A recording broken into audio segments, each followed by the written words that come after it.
I haven't looked at England's team. Yeah, I'm looking for it right now.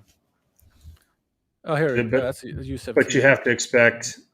All right, I got it too.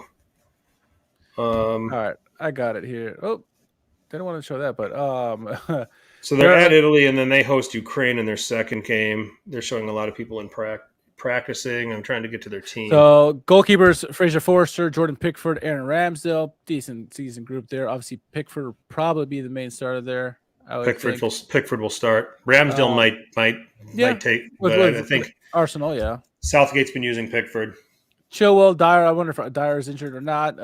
Guehi, Reece James, Harry Maguire, Luke Shaw, John Stones, Kieran Trippier, and Kyle Walker in defense. Solid defense. Midfield: Jude Bellingham, very talented. Conor Gallagher, Jordan Henderson, Calvin Phillips, Declan Rice. Interesting. It's solid midfield. Going to probably be Bellingham and Rice there in a double pivot. Yeah, that's not a bad shot there. And then Phil Foden, Grealish, Kane, James Madison, Bukayo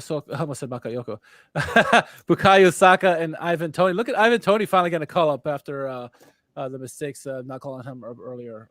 So I mean, it's a decent attack as well. Yeah, it's a good team overall. Yeah, it is. You gotta you know priority one is defending Kane out of the game, which I think they can do. But then, excuse me, Saka's a danger. I think he's much better. He's become a much better player since the last time Italy saw England at the Euros in the final when Saka missed the penalty.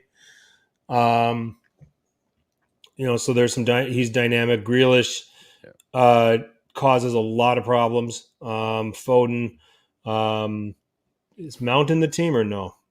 No, he's not. He's not. Okay. So you got to think Foden's going to start, and some of that playmaking is going to come from him. Chilwell could, if they play a back four, Chilwell could be playing left back, with Kyle Walker playing right back as kind of the fullback that stays home to deal with what's coming. Just trying to gauge an idea of how England are going to line up and come at us. I think this game could be a grind, because I don't think Southgate's teams really go out and score a lot of goals. I mean, there's a couple of games in there at the World Cup, the game against Iran, obviously, where they went off. But then after that, I don't think they scored more than 1 or 2 goals in a game. No. In qualifiers, they scored a lot, but against the smaller teams, Yeah, they'll score a lot against the smaller teams. I don't think Udogie is a good shot. I wouldn't mind to see Udogie with the Azzurri. Honestly, I think he's not necessarily starting, but definitely on the team. Sure. I think this game's a draw. And I'll even say this. I think this game has 0-0 written all over it. First game out of the blocks. First game out of the blocks. First game these two teams are together in a camp in 4 months?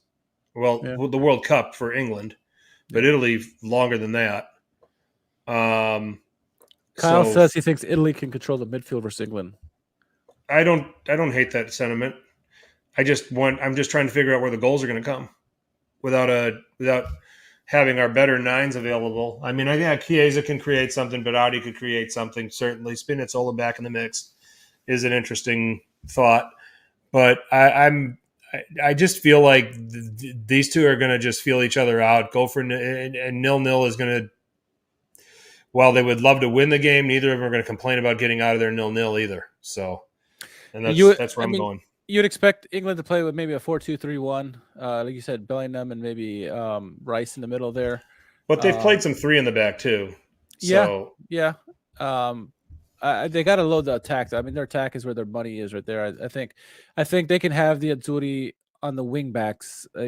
Guys like Kyle Walker and company. I think they can create some damage on the wings. I do think I do think the Azzurri's midfield is better and they can control them. However, I think with the wing play and then get into the attack, I fear the attack against the defense. The defense is okay, and I'm curious. I have this belief that Mancini is going to stick to his tried and true, and that's never going to work.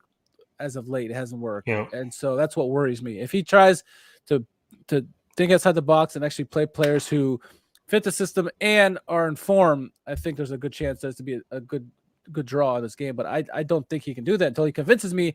I think England find a way to win something like 2-0 or something. I don't have a good feeling about this game, honestly. I think Foden, Kane, and Saka will be the starters up front, a 3-man up front, and then it's going to come down to whether or not Southgate plays 4 in the back or whether he plays 3 in the back. Yeah. That's going to be the only. I mean, against France, he played a 4-3-3.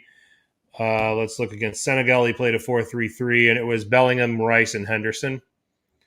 So we could certainly see the same thing again. The only other option is that if he plays a 3-4-3, Walker, Stones, Maguire make up that back three, decides to play Rice and Bellingham in the middle, and then Reece James and Chilwell on the wing backs is something like that with the same 3 up front. So, but I'm going with a draw. I don't think England come. This game's in Naples too. It's at the Maradona. I don't see. Yeah, that's a good point. Yeah, I'm going 0-0 here. I think if there's a winner, it's going to be Italy, very narrow, 1-0. But 0-0 feels more appropriate to me for a couple of national teams that are heavy hitters that have to play each other right off the bat and haven't been together, in England's case 3 months, in Italy's case longer than that. Yeah, I think that both teams will be content with a 1-1 draw. Yep. So